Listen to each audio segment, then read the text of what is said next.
let's dive in. And I really want to really give you guys some meat in the market tonight.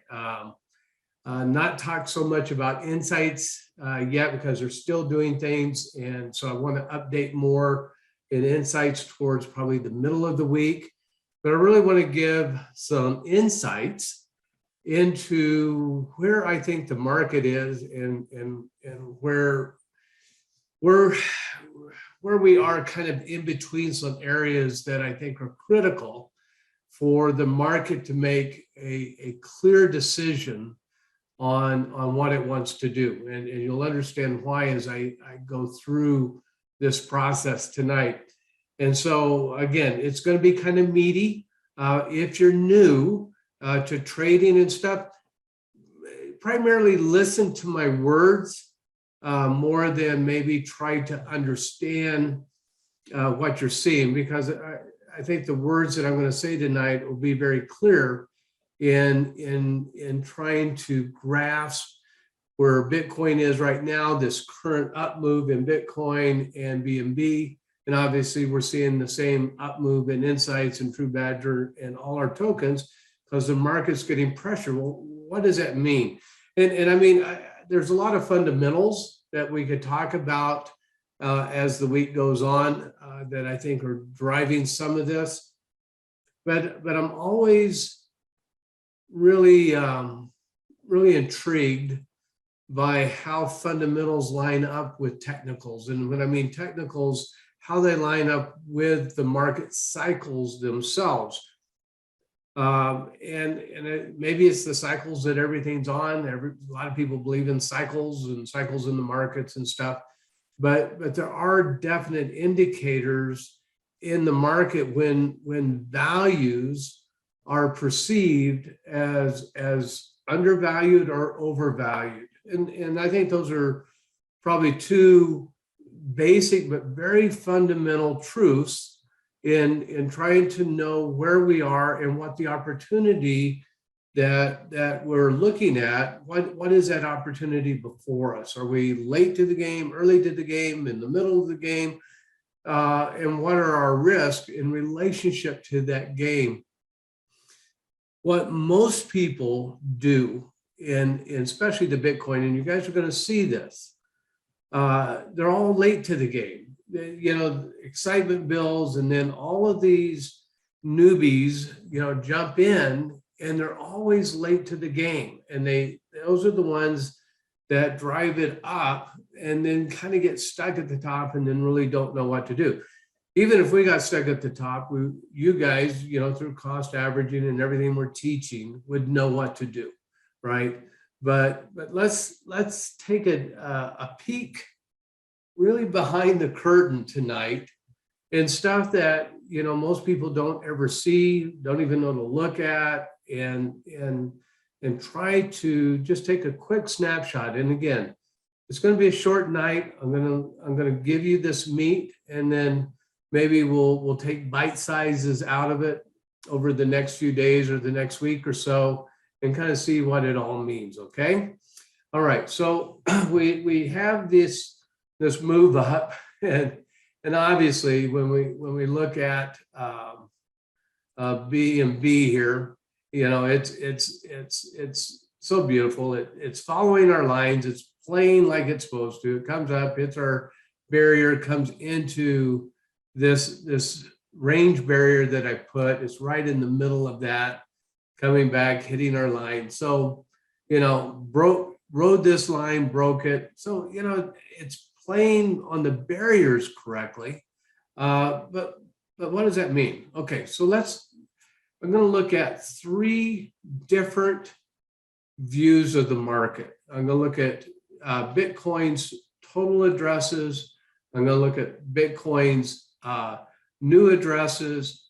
And then I'm going to look at Bitcoin's MVRV ratio. Okay, and we're going to talk just briefly about each one of them and kind of what does that mean to us and where are we at. So let's start with total wallets, okay? And I'm going back, and you can see down at the bottom, this is 2018, right? From about sometime in 2016, 17 into 18. This is a long period of time. But if I slide back here and look at 2015, 2016, the gold line here is new wallets, or total wallets. These are total wallets held. Market is above total wallets, right? Market gets below total wallets. And let's watch what happens here. In total wallets has been a constant increase in Bitcoin, even when we had the 2018 down. We had a little hump here, a little leveling off, but we can see the spike in value over wallets, right? Now wallets increase over value here, all through here, okay? I'm gonna back that back out here so we can see this. And we're gonna go to 2020. Now look at, wallets continue to increase, total wallets held, okay? All the way through, total wallets held. We go to current though, okay? Okay, now total wallets held is way above current market, okay? We're holding more wallets. There's more investors in Bitcoin than the, and the market is below that. We can see how the market can go up above and below the total wallets held.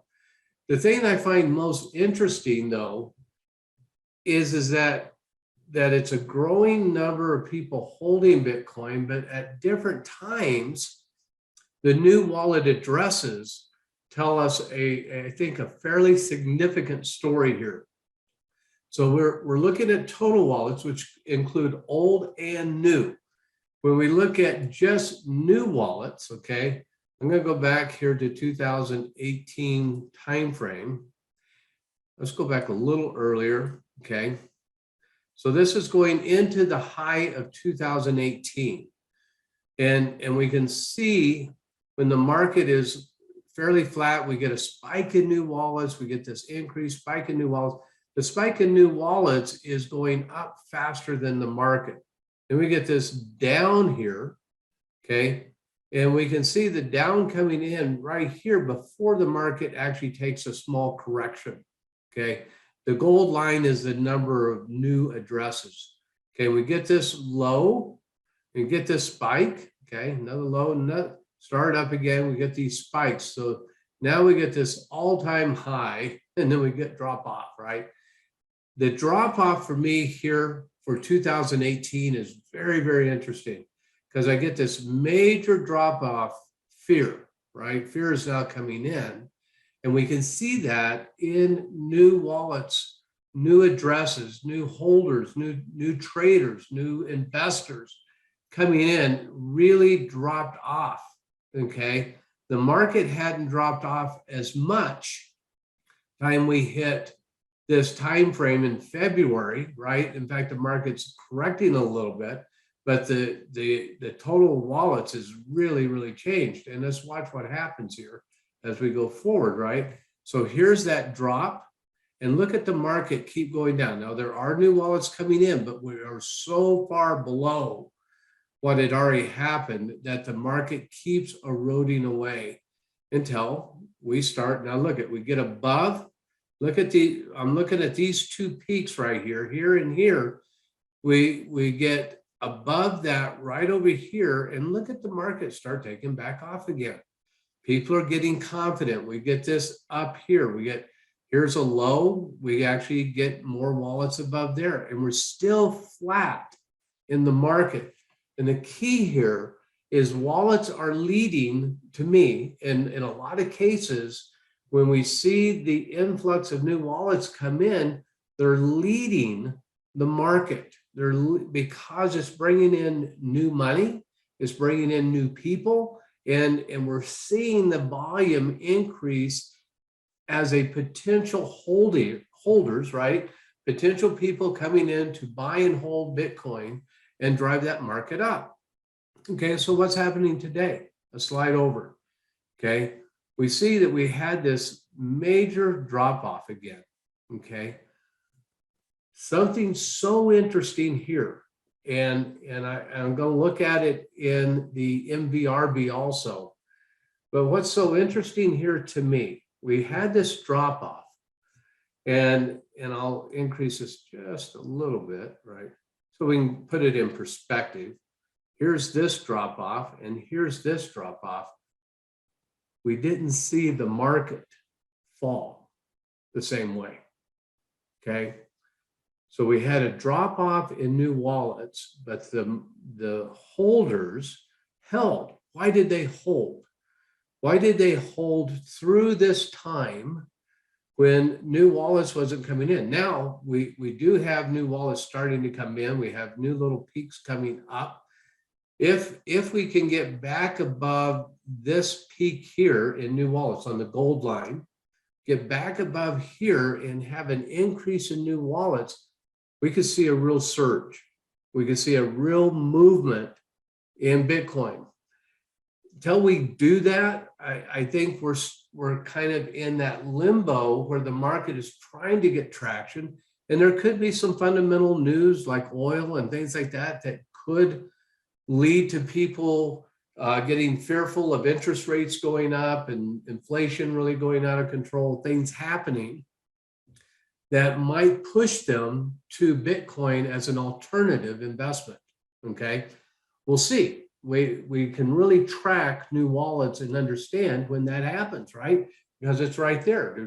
Are we increasing in people participating in the market, or are we slowing down with the number of people? Still, people are participating. New people are coming in all the way through this, but less people are coming in, and so we don't have that surge. Okay, so let's look at MVR, which is I'll show you what it means here so you guys know. And really, the thing that it's testing is the market cap to the realized market cap. And there's a ratio here to market cap divided by realized market cap. And you can go in and study that and understand that. I'm not going to teach that tonight. That's not my goal. My goal is to explain to you the MVR here and explain to you when the market is considered really undervalued for what it is, and when it's really overvalued. So when it's undervalued, if new wallets are coming in, it's undervalued, then there's a buying opportunity at what is perceived as a low price, okay? When it's overvalued and people are coming in, then people that have been holding are looking at the opportunity to sell to these new people that are coming in. How do we know that? How do we see that, okay? All right, if we go all the way back to 2000, and the number here, 1.00, anything around one, slightly above and definitely below, okay? Anything below 1, anything that's less than 1 is really perceived as undervalued, meaning that it's a great buying opportunity. Anything over 3.5 or so is really beginning to be perceived as overvalued and a great selling opportunity for those that have been holding, okay? So we have undervalued and overvalued based on these ratios. And we can see it very clearly. In this up move here, we're at 4, we get this little dip. We're at 5, we get this little dip. We get all the way up to 7 here, and we get this dip. But look at what the market does. The market goes down to a 0.394 at the low, which is perceived as extremely undervalued. And buyers come in at that point, and we drive this market up to 2012. And then we get a dip here, and we'll talk about that. But we're at 5.7 in 2013 or so, going into 14, and it's extremely overvalued. We get this dip. The dip doesn't go all the way to 1. It goes to 1.35. And remember, I said slightly above 1 and definitely below 1. then the market begins to perceive that there's a value opportunity here as something is perceived as undervalued, right? So that creates a value buying proposition. So 3.5, then we get all the way to 2014, all the way back to 597. In 2014-13 timeframe here, the market falls all the way back down to 0.5. That's its low, okay? Now the market stabilizes at that level. Right here's the low, okay? Stabilizes and begins its long push up from about 2015 timeframe all the way to 2018, which was the highest point of the market at that time. The Bitcoin was at $19,000, almost $20,000, and the MVRV, excuse me, was at 4.85. Highest point in the market. The market is perceiving it as overvalued. The holders from way down below have people coming in. Now remember when we saw new wallets, look at the new wallets coming in at the same time, okay? Same time, highest new wallets coming in at an extreme overvalued price, and the holders that have been holding all this time are now selling tokens and reaping in major profits, right? In the overvalued market to the new buyers that are coming in at an all-time high, okay? And this is the hype in the market and the fear of missing out that all newbies get caught in and get sucked up in, and have been listening to the news, and the news is saying Bitcoin's at an all-time high, and they get in their mind, they go, oh, I should go buy some. No, no, you should have been listening to us in 2013 when it was down at, $1,000 a token or $2,000 a token, and buying then, right? But they get caught up, and here they are, showing very clearly. Okay, so let's go back to MVR. Or MVRV, I always say MVR, sorry. Here we are, 2018, come back below, look at this, we're below 1, we're at 7.7, right? And we begin this little uprun again, back up, and we come back down, we hit 1, slightly below, okay? But the market itself never got below its prior lows. Look at this, this is a low. Even though we went back to 1 or below 1, the market wasn't below its prior low here, which to me means that the next push has a great opportunity to start making new highs, right?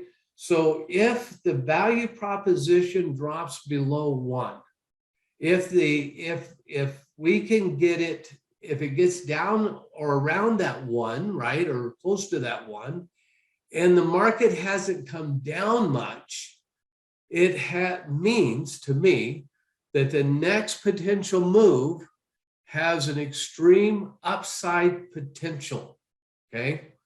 Here we are. We made our high again, 3.9. We're above that 335 point number. We're above that ratio, and we're hitting an all-time high of 61,000, right, up in here. And we come back down, we come to 1.6, get a little push, don't make as high, but we're at a 2.7. Now we come back down, and now we know, now we're looking, what are we looking for, okay? We're looking for new people to come in this time of fundamental, not technical, fundamental chaos that's going on in the world, right? Interest rates this last week shot up, right? I was talking to a loan broker today on some stuff, and interest rates went up 1%, right? Things are getting uncertain. So where are people going to turn? Are they going to turn to Bitcoin?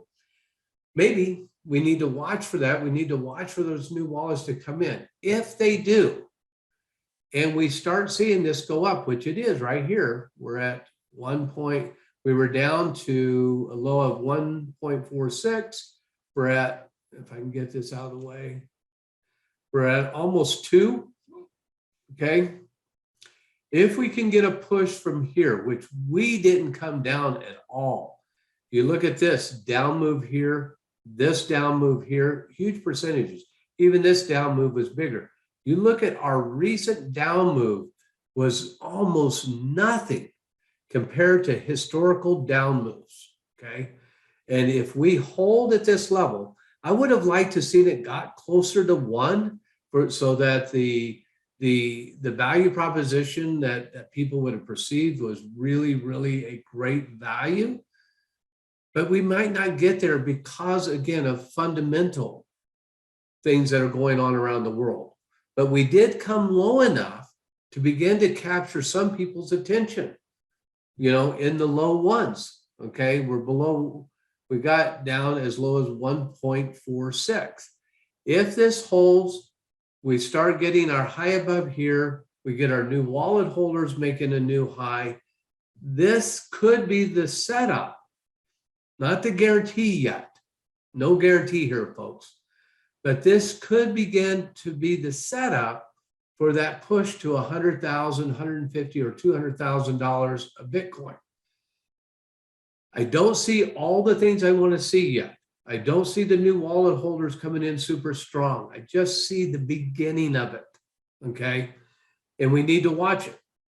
We really need to pay attention to that, because if we see them come in, then that means there's a shift and we're still low enough in value that people are going to get hyped and start buying.